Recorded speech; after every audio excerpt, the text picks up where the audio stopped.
Rentiram bicikl, $10, nije loš, trek.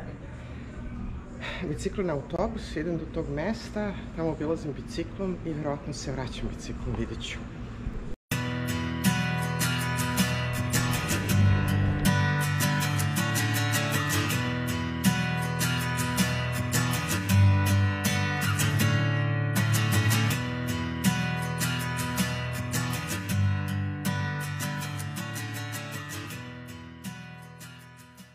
I evo kako se bicikli pakuju na autobus, znači nisam jedina koja to radi.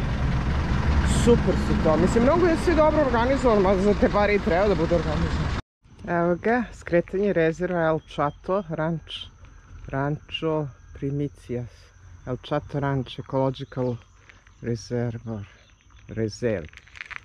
Jedan od najcool saobraćajnih znakova. Sad ne znam, 10 km je dozvoljena brzina kolima i ostalim učesnicima. Pa gdje si ti? Ti si mlada jedna kornjače, vidi. Nemaš ni 100 godina. Jao, kako je dobro. Hello. Como estás? Gdje si? Devojčice? Jesi devojčice ili dečko? No. Uplaši se Nica malo. Dečko, i to mlad, mali repić. Evo ga ranč. Kaže, parking za bicikle. Znači 3 metra je dopuštena udaljenost najbliže priči kornjača. Evo je na sred puta stoji. Do you know maybe how old this could be? This? Maybe 40, 50 years. 50 Yeah. years? It's young. This one, it's about 80, 90 80. years. Yes. Okay. Well, She looks younger. Well, this one, it's a male. Man, I see. Yeah, you see the long tail? Tail, Yeah, tail. right.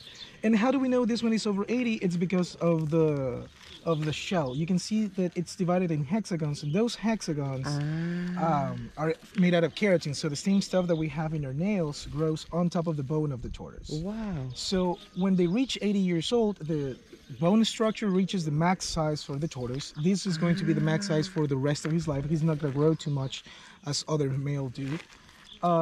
But once they reach the max size, the center part of those keratin plates will start to get smooth, because the growth rings only appear as the shell is expanding. And then we'll start to remove them as the shell gets older and older. So this one would be about 80, 90 years old. When they lose all of the rings and the shell becomes completely smooth, we know that tortoise is about 150, 160 years. What is about their senses? They can hear, or they just feel vibration? Do they have ears like to hear, or? You can look for yourself. They have no ears. No, but they have nose. They have the nose. They can smell very well. They have very good eyesight. They can distinguish different colors. Oh, really? Yes. When they're looking at the grass, you can see that there's different shades of grass in the area, right? And they try to pick the ones that have the more moist, so the ones that are lighter green. Okay. So they can differentiate that. They see very well in color, and they also get attracted by the yellow color. You see the flower of the cactus is yellow. I saw it. They are yellow. Yeah. Exactly. Yeah. And tortoises can eat the fruit and the leaves of the cactus with no problem, because their tissue in their mouth is very strong, and they can withstand the prickles of the cactus, and they just eat the whole thing with the needles and everything. Really? Yes. And what they do with the needles? They poop them out. But what with their, colon? And... It's very thick, and they're able to handle it very well. In some areas of Galapagos, in some islands, there is no grass at all, and they only eat the fruit of the cactus and the leaves. Wow. You can see in the front of their lips they have a keratin beak that allows them to cut through the grass, cut through fruit, and also the flowers of the cactus, which are yellow, and they can see that yellow color, and they are also attracted to yellow fruit. Farmers from Santa Cruz have brought in oranges, mandarins, guavas, and they're all yellow fruit. Tortoises love it. They eat? They also eat bananas. I have bananas. No, we're not allowed to give them any food though. With these advantage, seeing the colors, they can pick out the fruit, and they started to spread the introduced seeds around the island. Now we have a problem with a plague of guavas and oranges. We have too many oranges and guava trees in the island because of the tortoises. Their main role in the ecosystem is to spread the seeds and fertilize the land. So any seed that is in the poop of the tortoise, it's for sure that it's going to germinate and grow. Wow. So what a story. If they don't hear, as they don't hear, have they, especially when they're young, have they recognize dangerous situation? Now, that's a very good question. Because they have no hole for the ear, there's no vibrations that go, well, just a little bit, kind of like damped. It's like when you put your hands on your ears. They do have an ear canal inside, so when you put your hands on your ears, you're going to feel that your voice becomes a little bit louder, right? You can hear yourself better, you can hear inside of your body, and the same thing happens with the tortoise. They hear inside of the shell, so when the shell is touching the ground, they feel the vibrations, and they know, and they can react to predators that are coming from behind. So that's a survival mechanism for them. Although they didn't have any predators in the Galapagos before the humans arrived, so they didn't have a very good use to that. All of the tortoises have this mechanism. All of the land turtles, right? But they actually don't have natural enemies when they grew up, yeah, right? Yes, exactly. Because their shell is super strong. Exactly. When they were babies, the only animal in the Galapagos that could attack them, it's the Galapagos hawk. Okay. Galapagos hawk, sometimes owls, short-eared owls, just prey birds that can grab them and with their talons and break the shell.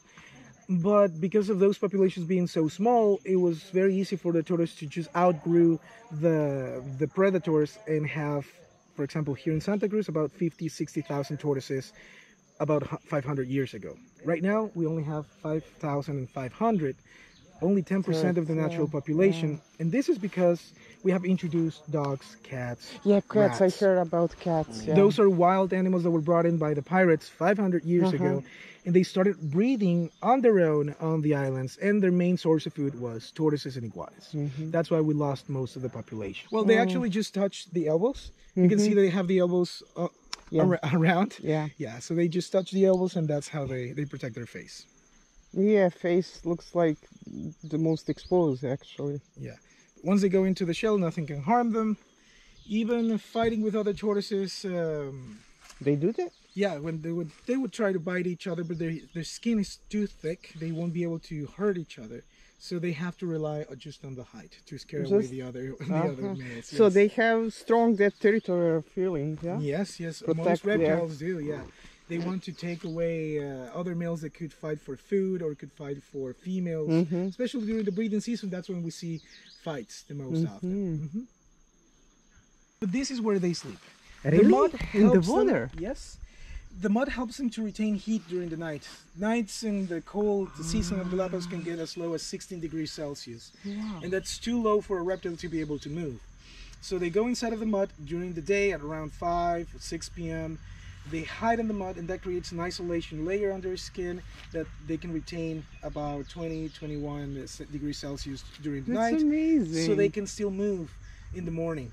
To be able to get out, they lay in the sun for a little bit so that they can warm up, and then they start their path looking for food. Sometimes this can take a little bit more depending on the size of the animal, or maybe the laziness of the animal. Sometimes they sleep a lot more. They stay in these ponds for the entire day, also depending on the temperature. Yeah, probably they need more heater. That's interesting. So they are like all old people, like they are always cold. Oh, I love them. I sad organska kafa sa pogledom na kornjaču, naravno. Pada kiša. Već sat i nešto pada. Ja sam malo sedela, pa kad stala sam, onda sam krenula, ali opet pada. Tako da što je tu je kišobran. Ova kornjača hoće da pređe put. Kaže, prelaze, treba im 5 km, im treba, za mjesec dana pređu 5 km. Znači, bukvalno sam zarobljena. Ovo je ludački, ja sam đuture mokra uprkos kišobranu. Uspela sam da pređem preko ograde u ovo, ali sva sam, već sam mokra, đuture. Aj jebote, kakav pljusak, ovo nije normalno. Našla sam neki džak, rasporila ga pomoću ključa i malo da se ugrijem, postoje jako hladno. Svi taksiji su puni, znači prošla su 2, oba su puna, nemaju mesta. Ja nemam pojma, ja stvarno ne znam. Molim Boga samo da se ne razbolim sad posle COVID-a, znači ono. Uspela sam da stopiram ovaj bus da me odbaci do autobuske stanice. Evo, izbacio me na autobuskoj stanici, za 10 minuta stiže autobus.